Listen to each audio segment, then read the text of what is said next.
Shalom, selamat jumpa lagi di dalam Renungan 4 Menit. Hari ini saya akan bawakan tema bahwa rahmat suatu pengampunan. Jika kita melepaskan pengampunan, maka kita akan mendapatkan rahmat dari Allah. Yang pertama, jika saudara dan saya melepaskan pengampunan kepada sesama yang membuat kita merasa pahit, merasa dihina, maka kita akan mengalami kelepasan pengampunan dosa. Ya, sebab Yesus berkata, ampunilah kesalahan kami seperti kami pun mengampuni yang bersalah kepada kami. Dan dalam Matius 6 ayat yang 14, Yesus berfirman, jika kamu mengampuni kesalahan orang, maka Bapa di sorga akan mengampuni kesalahanmu. Yang kedua, jika kita melepaskan pengampunan, maka ibadah kita akan diterima.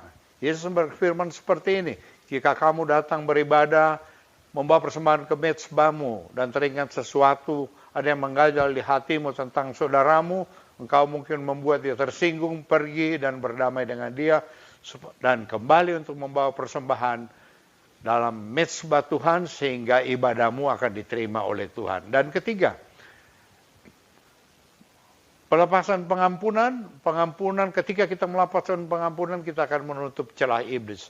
Sebab Rasul Paulus menasihati pada umat di Efesus pasal yang ke-4 ayat yang ke-26, jika engkau marah, jangan sampai terbenam matahari, amarahmu belum padam. Apa artinya, saudara? Kita harus bisa memaafkan kalau kita marah pada seseorang, supaya jangan iblis beroleh kesempatan yang membuat saudara-saudara akar pahit dalam hati kita, dan membuat perselisihan yang berkelanjutan. Jadi, kalau kita segera melepaskan pengampunan sebelum matahari tenggelam, maka kita akan menutup kesempatan iblis. Yang keempat, jika kita melepaskan pengampunan, maka doa kita berkenan kepada Tuhan dan sangat besar kuasanya. Saudara-saudara yang terkasih, maka Yakobus pasal 5 ayat yang ke-12 sampai 14, di sana firman Tuhan menasihati pada kita, jika kamu saling mengaku dosa,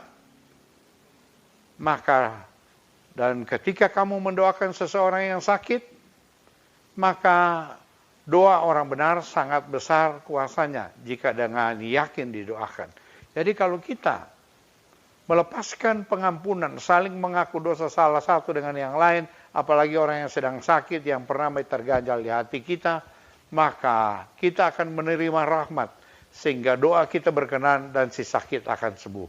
Mari kita praktekkan 4 hal ini dalam hidup ini, belajar melepaskan pengampunan ini di masa pandemi ini, agar merupakan satu kesempatan dari kesabaran Tuhan, sehingga kita bisa beroleh selamat dan memperoleh hidup yang kekal. Shalom, sampai jumpa lagi pada R4 yang akan datang.